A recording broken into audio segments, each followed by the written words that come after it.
देखिए आज की क्लास में हम लोग कवर करेंगे क्यूब रूट्स ऑफ यूनिटी। पहली चीज तो ये समझ लीजिए जो टॉपिक है इससे रिलेटेड क्वेश्चन कॉम्प्लेक्स नंबर में भी बनते, डिटरमिनेंट में भी बनते, क्वाड्रेटिक में भी बनते और हर साल एक ना एक क्वेश्चन इससे जरूर आता है। बहुत इंपॉर्टेंट कॉन्सेप्ट और ये कॉन्सेप्ट आपको इंटर में भी काम आएगा। जब आप डिटरमिनेंट पढ़ेंगे तो उसमें भी इससे रिलेटेड क्वेश्चन आते हैं। तो क्यूब रूट ऑफ यूनिटी के लिए इसका मतलब ये कि जैसे एक नंबर z है तो z equal to 1 to the power 1 divided by 3 होगा। भाई क्यूब रूट ऑफ यूनिटी का मतलब होता है z टू 1 की power 1/3। Cube root of unity मतलब 1 और क्यूब रूट 1/3। अब जब आपने यहाँ पर पावर 3 दोनों साइड किया तो z to the power 3 equal 1 की पावर दिस की होल पावर 3। तो इस तरीके से आ गया z to the power 3 equal 1। अब जो क्यूब रूट ऑफ यूनिटी होता है इसको ओमेगा से रिप्रेजेंट किया जाता है। तो यहाँ पर z की जगह हम क्या यूज कर लेंगे, ओमेगा। तो इस तरीके से ये बन जाता है omega to the power 3 equal 1। यहाँ पर क्या किया गया, z इक्वल टू ओमेगा आप पुट करेंगे तो आपके पास ये आ जाएगा।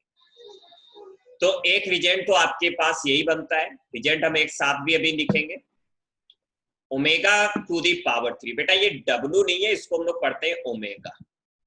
वेब वगैरह में भी आप ओमेगा पढ़ेंगे, फिजिक्स में जब वेब पढ़ेंगे तो वहां पर ओमेगा आप पढ़ेंगे। तो ये उसी ओमेगा की बात है।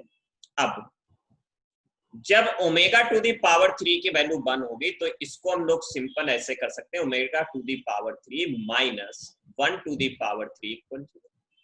इसके दो फैक्टर होंगे, omega -1 and omega square plus omega plus 1 equal 0। यहाँ पर ओमेगा एक कॉम्प्लेक्स नंबर है तो ओमेगा इक्वल टू 1 को आप इग्नोर कर देंगे।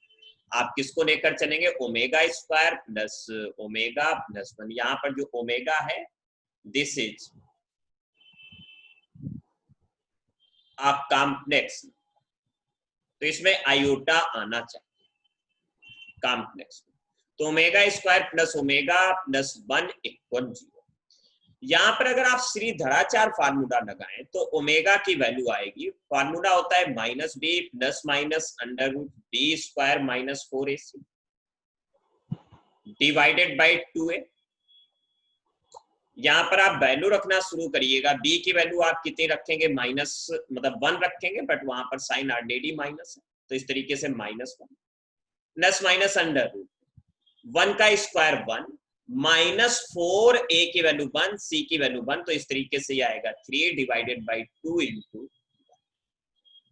नेक्स्ट पेज में देखिएगा, ओमेगा की वैल्यू आ गई -1 plus iota root 3 minus root में -1 है तो उसको हमने अलग कर लिया डिवाइडेड बाई 2। तो यहाँ पर दो वैल्यू आती है, जो प्लस साइन के साथ वैल्यू ली जाती है उसको हम लोग लिखते हैं ओमेगा के लिए। और अगर आप इसी का स्क्वायर कर दें, इस नंबर का अगर आप स्क्वायर कर दें ओमेगा स्क्वायर, तो आप देखेंगे यहां पर क्या आएगा, दिस डिवाइडेड बाई 2 का होल स्क्वायर। सिंप्लीफाई करिए तो 1 plus 3 iota square minus 2 iota root 3 divided by 2। Iota square की वैल्यू होती -1, आप सिंप्लीफाई करिएगा यहाँ पर तो ये क्या मिलेगा, -1 minus iota root 3 divided by 2, यानी कि प्लस साइन के साथ ओमेगा और माइनस साइन के साथ ओमेगा स्क्वायर। अब अगर आप ध्यान से देखें, ओमेगा आपने लिखा -1 प्लस आयोटा, अभी इसको हम समराइज भी करेंगे पूरा, आयोटा रूट 3 बाई 2। इनको आप अलग अलग कर लीजिएगा तो आप देखेंगे यहां से x की वैल्यू आ गई -1/2 और y की वैल्यू आ गई √3 डिवाइडेड बाई 2। दूसरी चीज आप ये भी देख रहे हैं, x negative and y positive, तो इसका मतलब ओमेगा जो होगा लाइज इन सेकेंड क्वाड्रेंट। किस क्वाड्रेंट में लाई करेगा, सेकेंड क्वाड्रेंट। अब सेकेंड क्वाड्रेंट में जब आर्गुमेंट फाइंड करना होता है, आर्गुमेंट आप ओमेगा अगर फाइंड करें, क्योंकि सेकेंड क्वाड्रेंट का केस है, तो सेकेंड क्वाड्रेंट में याद करिए क्या लिखते थे, pi minus 10 inverse mod of y divided by x, pi minus tan inverse. y की वैल्यू है √3/2, x की वैल्यू है -12, लेकिन माइनस मॉड लगा है तो माइनस हट जाएगा, √3/2 डिवाइडेड बाई 1/2, 2 से 2 कैंसिल, तो इस तरीके से आया √3। 10 में ये वैल्यू होती है 60 डिग्री पर, तो पाई से जब 60 सब्ट्रैक्ट करोगे तो 120 बचेगा, जिसको हम लिखेंगे 2π/3। तो आर्गुमेंट ऑफ ओमेगा आया आपके पास 2π/3। अब इसी तरीके से अगर हम लोग आर्गुमेंट ऑफ ओमेगा स्क्वायर की बात करें, तो पहले तो आप ओमेगा स्क्वायर को समझिए क्या है, -1/2 माइनस आयोटा √3/2। इसका मतलब x की वैल्यू आपके पास -12, y की वैल्यू भी आपके पास -√3/2, और तो इस तरीके से आप बोल सकते हैं omega square lies in third quadrant. किस क्वाड्रेंट में बच्चों लाई करेगा? Third quadrant. तो ओमेगा लाई कर रहा था सेकेंड क्वाड्रेंट में, ओमेगा स्क्वायर लाई कर रहा था थर्ड क्वाड्रेंट। ना थर्ड क्वाड्रेंट के लिए आर्गुमेंट का आपने फार्मूला पढ़ा था -π प्लस टेन इनवर्स। द्विवेदी, यहां तक चीज क्लियर होगी आई थिंक आपको? This -π plus ten inverse mod of y की वैल्यू यहाँ पर निगेटिव के साथ है, लेकिन मॉड में माइनस का कोई मतलब नहीं रहेगा, अभी हम लिख देते हैं, बाकी हटा दें दिस, ये कैंसिल, तो इस 2 से 2 कैंसिल, -π प्लस π/3, क्योंकि √3 वैल्यू होती है 60 डिग्री पर, तो 60 degree can be written as π/3, तो दिस इक्वल टू -2π/3। तो अच्छा एक चीज समझिएगा ध्यान से, पहले एक चीज जरा हम और डिटरमाइन कर दें। यहां पर जब आप ओमेगा का मॉडुलस फाइंड करेंगे तो ये 1 आएगा, सेम ओमेगा स्क्वायर का भी मॉडुलस 1 ही आएगा। तो होता क्या है कि ये एक सर्किट टाइप का बनता है जिसका सेंटर ओरिजिन है, ये रियल एक्सेस है, ये इमेजिनरी एक्सेस है, ये ओरिजिन आपके पास O0,0, यहां पर नंबर होती है 1, रियल एक्सेस पर नंबर है ना, तो 1 प्लस आयोटा 0, क्योंकि y एक्सेस पर कुछ नहीं, ये 1 होता है।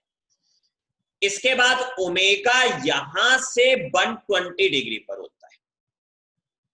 आप देख सकते हैं, आप ही ने बोला argument of omega equal to 2π/3, 2π/3 equal to 120, तो ये होता है 2π/3, क्योंकि ओरिजिन से डिस्टेंस इसकी भी 1 है और इसकी भी 1 है, तो ये डिस्टेंस भी 1 है, तो ये यूनिट रेडियस के सर्किल पर लाई करते हैं जिसका सेंटर होता है origin, this equal to omega. बेटा इससे भी क्वेश्चन आते हैं कि ये किसके वर्टेक्स होंगे, किस पर लाई करेंगे, अभी हम एक एक चीज आपको समझाकर लिख रहे हैं, पहले आप एक बार यहां समझ लीजिए। और ओमेगा स्क्वायर -2π/3 होता है, मतलब कि माइनस में है तो क्लॉकवाइज डायरेक्शन में, तो -2π/3, और 2π/3 है, सॉरी 3, तो ये एंटी क्लॉकवाइज डायरेक्शन में। आपको पता है फिजिक्स में आप खूब पढ़ते हैं कि एंटी क्लॉकवाइज डायरेक्शन में मेजर की गई क्वांटिटी या एंगल कैसा होता है? पॉजिटिव, और क्लॉकवाइज डायरेक्शन में मेजर की हुई वैल्यू कैसी होती है? निगेटिव होती है, तो -2π, ये बेटा होता है ओमेगा स्क्वायर। अब हम आपको समराइज करें। पहली चीज, पहला रिजल्ट आप याद रखेंगे, ओमेगा टू दी पावर 3 की वैल्यू कितनी होती है? 1।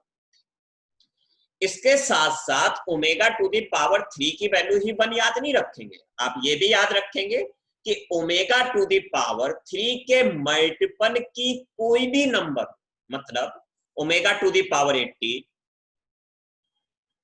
Omega to the power 63, omega to the power 1296, these are numbers are multiple, जो पावर है इनकी वो मल्टीपल ऑफ 3, तो इसकी वैल्यू भी बच्चों कितनी होगी? 1 होगी। बहुत सिंपल सी बात है, आप खुद जानते हैं कि अगर हम ओमेगा टू दी पावर 3 जो n लिखा है उसको हम सिंपली इस टाइप से लिख सकते थे कि ओमेगा टू दी पावर 3 की whole power n। Now omega to the power 3 equal to 1, तो दिस इक्वल, तो इस तरीके से इसकी वैल्यू भी 1 आएगी, इसकी वैल्यू भी 1 आएगी, इसकी वैल्यू भी 1। तो यहां से एक रिजल्ट आप और समराइज करके याद रखिए कि omega to the power n कुछ भी हो, कितनी भी बड़ी पावर हो, उसमें आप सीधे सीधे इसे लिखेंगे omega to the power, reminder लिखा करेंगे। ये रिमाइंडर वो होगा जब n को आप 3 से डिवाइड कर देंगे। एग्जाम्पल के टाइप से,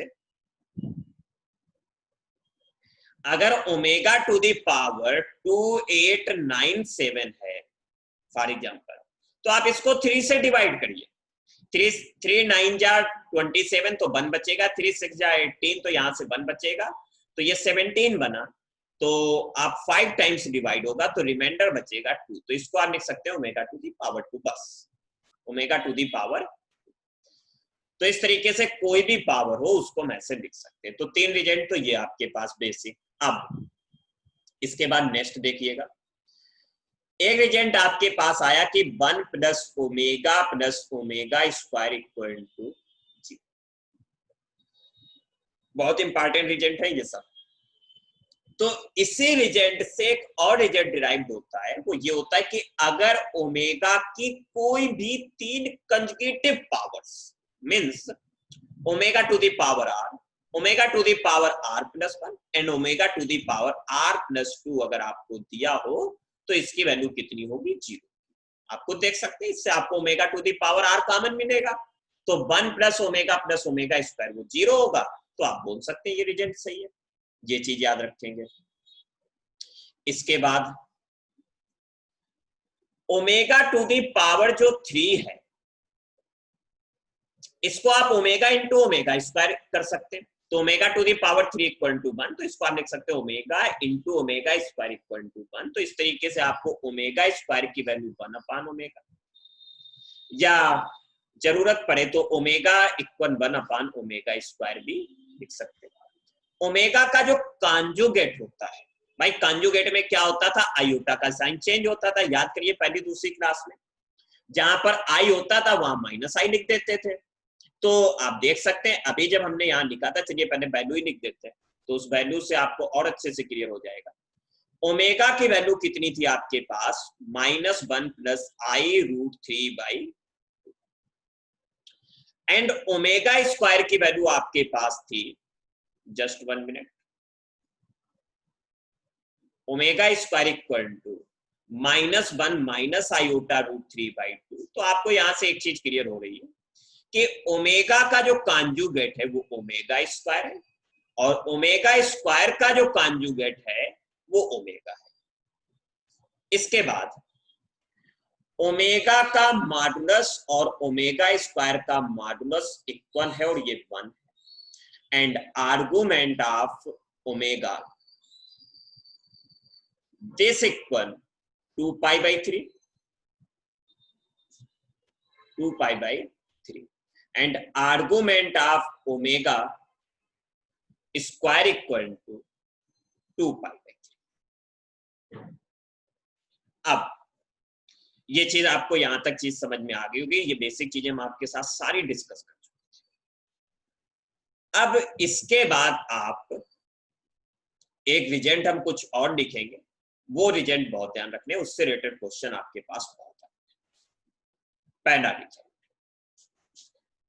1 omega square, 1 omega square are the vertices of, just 1 minute,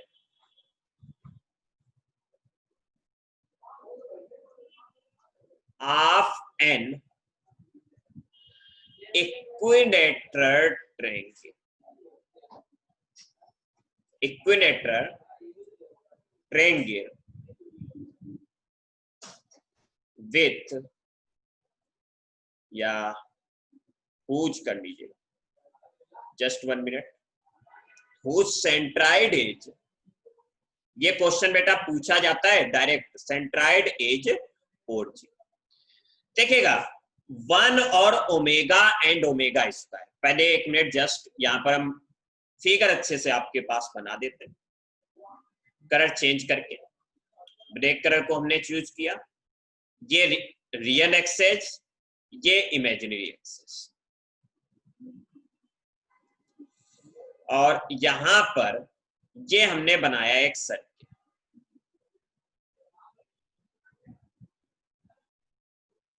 ये बनाया सर्किल। ठीक, अब रेड कलर में आइए, इसमें कुछ लाइंस भी बना देते हैं।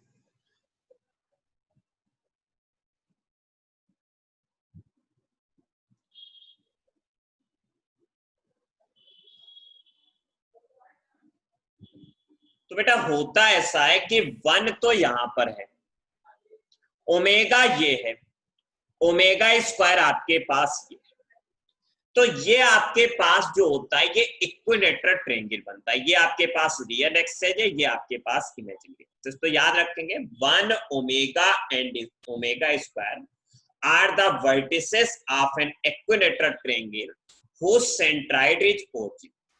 और अगर उसके बीच की डिस्टेंस आपको फाइंड करनी हो फॉर एग्जांपल, तो देखिएगा एक चीज बहुत ध्यान से कि साइड कितनी होगी। तो बेटा ये डिस्टेंस है 1 और ये डिस्टेंस है हाफ, ये डिस्टेंस है हाफ। तो इस तरीके से ये टोटल डिस्टेंस अगर आप देखेंगे एंटीट्यूड की डिस्टेंस, तो यहां पर एंटीट्यूड जो बनेगा वो बनेगा 3/2।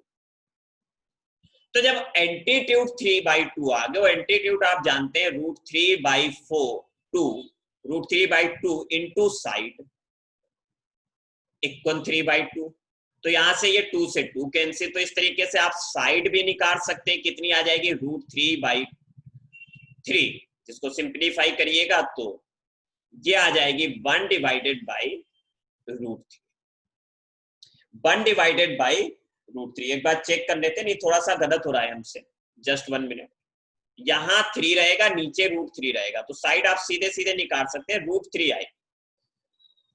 और वैसे भी आप देख सकते थे कि ओमेगा स्क्वायर की वैल्यू जो होती है वो होती है -1/2 माइनस आयोटा √3/2। इसका मतलब है √3/2 नीचे, और ओमेगा होता है -1/2 प्लस आयोटा √3/2। इसका मतलब √3/2 ऊपर। तो ऊपर की √3/2, नीचे की √3/2, टोटल डिस्टेंस अगर देखेंगे तो ट्वाइस √3/2, 2 से 2 कैंसिल √3। तो इस तरीके से ये जो साइड होती है ये होती है √3। तो अगर इस ट्रायंगल का एरिया भी अगर आपसे पूछ दिया जाए तो एरिया इक्विलेटरल ट्रायंगल का एरिया अगर आपसे पूछ दिया जाए तो उसका फार्मूला होता है √3/4 into side square. Clear? Area of triangle. तो √3/4 साइड आपके पास √3 आई, उसका स्क्वायर आप करेंगे 3, तो इस तरीके से एरिया आएगा 3√3/4। दूसरी चीज 1 omega and omega square noise on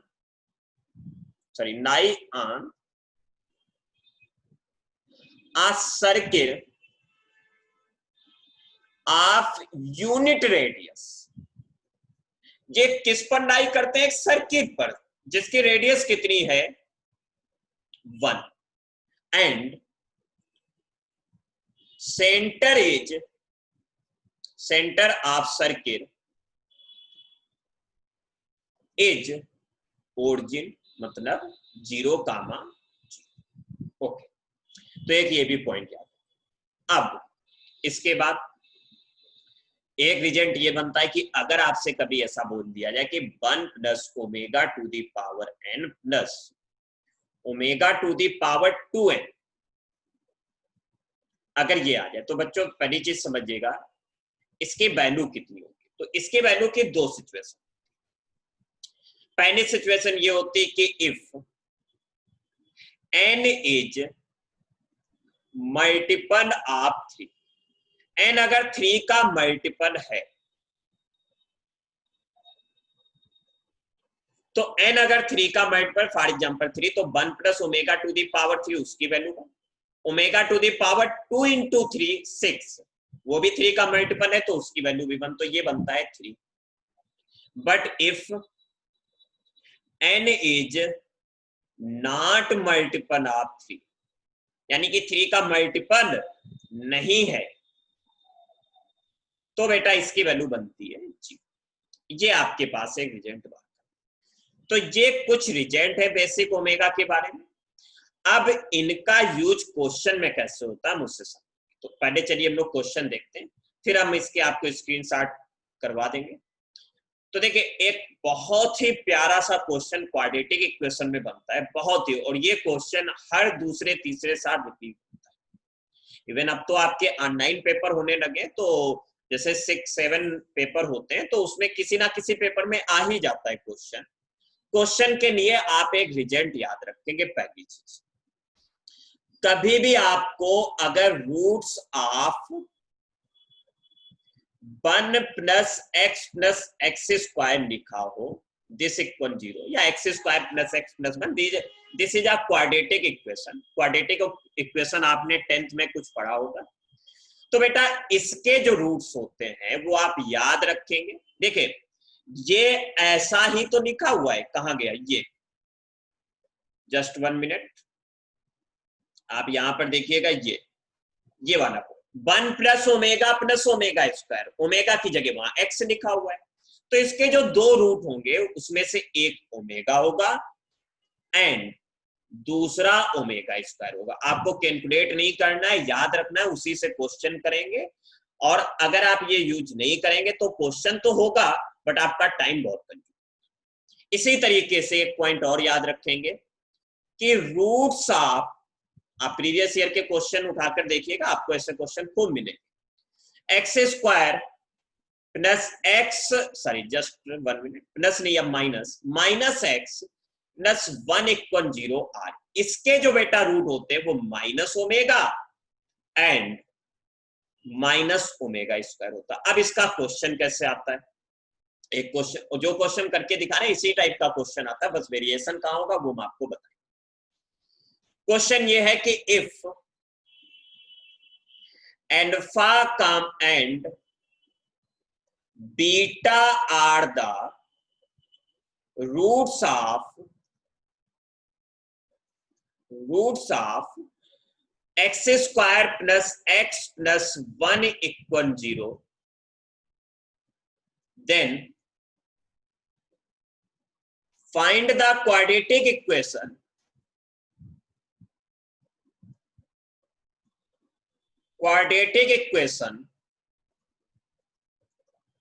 whose roots are, just 1 minute, whose roots are alpha to the power 31 and beta to the power 61। ये क्वेश्चन आपके पास है, देखिएगा आप, यहां पर हम सोल्यूशन करते हैं, कलर चेंज कर लेते हैं, छोटा सा सोल्यूशन है, आ जाएगा इतने में। देखिए इक्वेशन आपको दी थी x square plus x plus 1 equal 0। According to question roots of this equation is alpha and beta, but हमें पता है x square plus x plus 1 के 2 रूट होते हैं, एक होता है ओमेगा, एक होता है ओमेगा स्क्वायर। इसका मतलब ये जो अल्फा है ये ओमेगा होगा और जो बीटा है ये ओमेगा स्क्वायर होगा। क्लियर? अब आपको वो इक्वेशन बतानी है जिसके रूट अल्फा स्क्वायर है और beta, sorry alpha to the power 61 है, बीटा टू द पावर 60। तो बेटा पहली चीज तो ये समझिए, alpha to the power 61, alpha equal to omega, omega to the power 61, 3 से डिवाइड करिए, रिमाइंडर बचेगा 1, दिस। नेक्स्ट रूट है आपके पास beta to the power 61, beta to the power 61, beta equal to omega square to the power 61। Simplify किया तो beta omega to the power 122। Clear? Okay, 3 से divide करिए तो आया ओमेगा स्क्वायर। तो बेटा देखिएगा ये तो आपको बस घुमाया गया था। अल्फा टू द पावर 31 यानी कि omega, alpha to the power 61 मतलब ओमेगा स्क्वायर, तो ये तो ओमेगा ही तो अल्फा था, ओमेगा स्क्वायर ही तो बीटा था।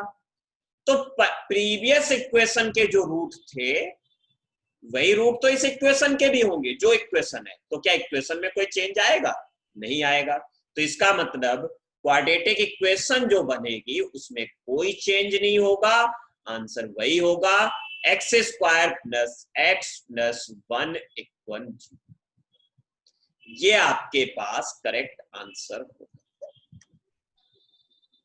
इसी टाइप से क्वेश्चन में कभी कभी हो सकता है यहाँ माइनस का यूज हो, क्वेश्चन वेरी हो जाएगा, या क्वेश्चन में वो ये पूछ सकते हैं कि जैसे एल्फा टू द पावर 30 बने, पावर कुछ और वेरी कर दी, बट जब आप उसको कैलकुलेट करेंगे तो आएगा ये बहुत इंपॉर्टेंट क्वेश्चन है। कम से कम ये जेई मेन में कभी माइनस कभी पावर चेंज करके 4 to 5 टाइम्स पूछा जा चुका है।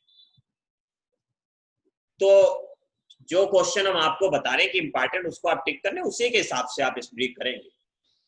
तो इंपॉर्टेंट क्वेश्चन में आप इसे रखिएगा और ये कॉन्सेप्ट भी आपको बहुत अच्छे से समझ। अब तो एक तो कॉन्सेप्ट ओमेगा का ऐसे यूज होता है, एक चीज और बहुत आती है, बहुत आती, वो भी क्या आती है? अच्छा, यहाँ पर एक पॉइंट हम आपको और याद लिखवा देते हैं। यहाँ पर जो इतने पॉइंट आपने लिखे हैं, यहाँ पर लाई ऑन दिस, एक पॉइंट यहाँ और आप नोट कर लीजिए कि 1 ओमेगा ओमेगा स्क्वायर जो प्रोग्रेशन फॉर्म करते हैं ये जीपी में, किसमें होते हैं? जीपी में। आप देख सकते हैं कॉमन रेशियो, बाकी ज्योमेट्रिक प्रोग्रेशन अभी हम लोग पढ़ेंगे भी। इसी तरीके से ये तो क्यूब रूट ऑफ यूनिटी की बात थी। अगर हम nth रूट्स ऑफ यूनिटी की बात करते तो वो भी किसमें होते बेटा? Are in GP. किसमें होते हैं? Are in GP. और एंड उनका जो सम होता है, सम ऑफ आर रूट्स, सारे रूट्स का जो सम होता है वो 0 होता है। जैसे यहां पर भी 1 ओमेगा ओमेगा स्क्वायर का सम 0 था।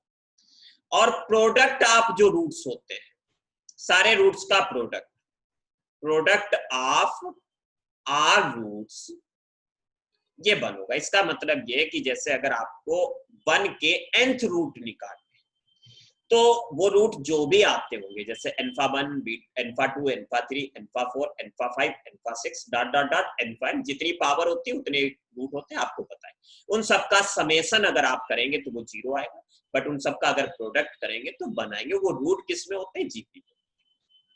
चलिए इस पॉइंट को नोट करने में।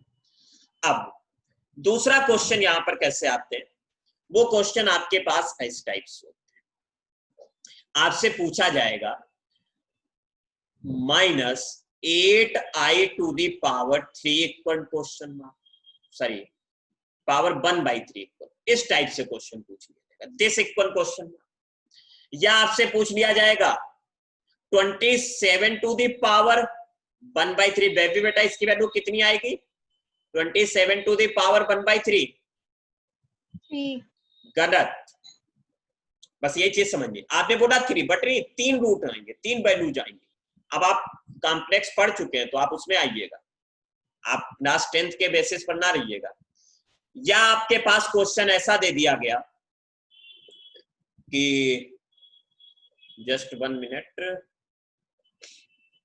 चलिए इस टाइप से, या हमारे पास कुछ क्वेश्चन आपके पास आ गया कि find Z if z minus 2 divided by 3 to the power 3 equal to -64 आएगा। एक एक करके समझते हैं। करने का कॉन्सेप्ट बहुत इजीली, आपको हम चाहे तो रिजल्ट के तौर पर भी याद करा सकते हैं, बट पहले हम कॉन्सेप्ट आपको समझाएंगे, फिर आपको रिजल्ट याद करा। देखिएगा यहां पर लिखा है कि आपको इसकी वैल्यू बतानी, तो हमने इसको नेट कर लिया z equal to -8 iota to the power 1/3। आप क्या करिए, दोनों की साइड क्यूब करिए, तो z to the power 3 equal to -8 iota. अब देखिएगा z टू दी पावर 3, आप पूरा 3 में बनाइए। 8 को हम लिख सकते हैं 2 टू दी पावर 3, और माइनस आयोटा को हम लिख सकते हैं i to the power 3। Dwivedi इतनी चीज clear, i to the power 3 equal to minus i. तो Z to the power 3 equal ये बनेगा 2 iota to the power 3। Z divided by 2 iota to the power 3 equal बनेगा 1। तो यहां से अब आप यहां पर देखिए इस side Z divided by 2 iota equal आपके पास आएगा 1 टू दी पावर 1/3। अब आपको पता है क्यूब रूट ऑफ यूनिटी क्या होते हैं, तो आपको पता है कि ये होते हैं अपने पास 1 ओमेगा एंड ओमेगा स्क्वायर। तो इस तरीके से जो आपको जेड की वैल्यू बतानी थी वो आएगा आपके पास 2 आयोटा। ये भी क्वेश्चन खूब आता है 2012 में, आई थिंक जब हमने एग्जाम दिया था तो एक क्वेश्चन इसका था 2 आयोटा ओमेगा कामा 2 आयोटा ओमेगा स्क्वायर। अब आप ओमेगा ओमेगा स्क्वायर की वैल्यू रख दीजिएगा तो जेड की वैल्यू आपको सिंप्लीफाई करके मिल जाएगी। बाकी आंसर आप ये भी लिख सकते हैं, बाकी यहां पर हम वैल्यू रख के भी आपको दिखा दे रहे हैं। अगर यहां पर हम वैल्यू रख देते हैं तो जेड इक्वल तो 2 आयोटा ही रहेगा। बाकी जब आप ओमेगा में करेंगे तो 2 डिनोमिनेटर वाला कैंसिल हो जाएगा, क्लियर। और आयोटा का जब बेटा प्रोडक्ट करेंगे तो ओमेगा होता है, लिख देते हैं एक बार जस्ट 2 आयोटा, ओमेगा होता है -1 प्लस आयोटा √3/2 और 2 आयोटा ये होता है -1 माइनस आयोटा √3/2। सिंप्लीफाई करिएगा तो ये 2 आयोटा ऐसे रहेगा, ये 2 से 2 कैंसिल, आयोटा का प्रोडक्ट होगा तो आयोटा स्क्वायर √3 को हम लिख सकते हैं -√3 माइनस आयोटा। इसी तरीके से यहाँ 2 2 कैंसिल, ये प्रोडक्ट होगा तो √3 एंड माइनस आयोटा। ये वैल्यू आज के पास बनी। तो ये फर्स्ट वाला किया। ऐसे ही हम सेकेंड को करेंगे। वहां पर क्या है, Z equal to 27 to the power 1/3। तो Z to the power 3 equal to 27। अब स्पीड में कर रहे हैं, समझिए। Z to the power 3 equal to 3 to the power 3। Z divided by 3 to the power 3 equal to 1। इसका मतलब Z divided by 3 equal to 1 to the power 1/3, जिसको हम लिख सकते हैं 1 ओमेगा एंड ओमेगा स्क्वायर। तो इस तरीके से बेटा जेड की वैल्यू आ जाएगी 3 omega and 3 omega square. Next question जो उसी में थर्ड वाला था, वो था आपके पास जेड की वैल्यू बतानी थी, जबकि जेड -2 डिवाइडेड बाई 3 की होल पावर 3 की वैल्यू आपको दी थी -64 आयोटा। कुछ नहीं, इतना तो था ही आपके पास। इसको आप बना सकते हैं 4 आयोटा टू दी पावर 3। तो इसको डिवाइड ले आइए, Z -2 divided by 12 iota to the power whole power 3 equal 1। थोड़ा सा सिंप्लीफाई करिए तो Z -2 divided by 12 iota equal 1 to the power 1/3। इसके रूट बनेंगे 1 ओमेगा ओमेगा स्क्वायर, क्लियर। तो यहां से जेड -12 इक्वल आपके पास ये 12 आयोटा होता है, प्रोडक्ट हो जाएगा तो 12 आयोटा कामा 12 आयोटा ओमेगा कामा 12 आयोटा ओमेगा स्क्वायर। अब ये 2 को भी ट्रांसफर करिए तो जेड इक्वल आपके पास आ जाएगा 2 + 12 iota comma 2 + 12 iota omega and third one 2 + 12 iota omega square. इस टाइप से ये क्वेश्चन आप कर सकते हैं। अब इसी में रिजल्ट के तौर पर अगर आप याद रखना चाहें तो Z -a to the power, अगर आपके पास यहां दिस इक्वल पावर 3 इक्वल यहां पर b लिखा है तो आप कैसे क्वेश्चन करेंगे, देखिएगा। आपका आंसर आएगा जेड इक्वल टू a, अगर यहां माइनस है तो a, और यहां पर आपके पास बनेगा ये b के हिसाब से, जो भी आयोटा के हिसाब से आप लिखेंगे जो भी आएगा, तो b टू दी पावर 1/3। अगर ये क्यूब बना लेते तो बहुत अच्छी बात है, मान लीजिए हमने क्यूब बना लिया। अगर क्यूब बना लिया तो यहाँ पे पावर ये हट जाए, कामा a + b ओमेगा, और आखिरी वाला बनेगा a + b ओमेगा। इस टाइप से आप याद रख सकते हैं। बाकी वैसे हमें नहीं लगता है कि आपको जरूरत है याद रखने की, अगर आप कॉन्सेप्ट समझ गए तो उसके थ्रू आप क्वेश्चन कर सकते। तो ये चीज आपके पास हो गई। इसके बाद एक क्वेश्चन ऐसा भी खूब आता है जिसके लिए आपको थोड़ा सा समराइज करना पड़ेगा। देखिए क्वेश्चन कैसा आता है, ऐसे लिखा होगा -1, या चलिए माइनस हटाते हैं, यहाँ पर थोड़ा सा चेंज करते हैं क्वेश्चन। क्वेश्चन लिखा होगा 1 + i√3 डिवाइडेड बाई 2। आप देखिए कभी भी आयोटा और √3 और 1 इस टाइप का कॉम्बिनेशन दिख जाए तो आप क्वेश्चन कैसे करेंगे। यहाँ पर 2 भी हम हटा देते हैं, इसके होल पावर लिखा है 50 और प्लस करके यहां पर लिखा है -1 + i√3 की पावर 50। तो देखिए क्वेश्चन आप कैसे करेंगे। आप ओमेगा स्क्वायर की वैल्यू देखिए क्या हुआ करती थी, -1 - i√3/2, और ओमेगा की वैल्यू होती थी -1 + i√3/2। तो आप इसी टाइप का यहां बनाइए, 2 का डिवाइड तो 2 का मल्टीप्लाई पावर 50 है, तो ये 2 का डिवाइड 2 का मल्टीप्लाई पावर 50 है, तो ये बाकी इसमें स्क्वायर है, माइनस अंदर है नहीं, तो स्क्वायर में अगर अंदर माइनस ले आएंगे तो कोई फर्क नहीं पड़ता है। तो ये हमने कर दिया, बस वैल्यू रख दीजिएगा, आंसर आ गया। ये आपके दिख ही रहा है ओमेगा की पावर 50, तो 2 की पावर 50 आपको कॉमन, ये हो गया ओमेगा 2 स्क्वायर की पावर 50 प्लस ओमेगा की पावर 50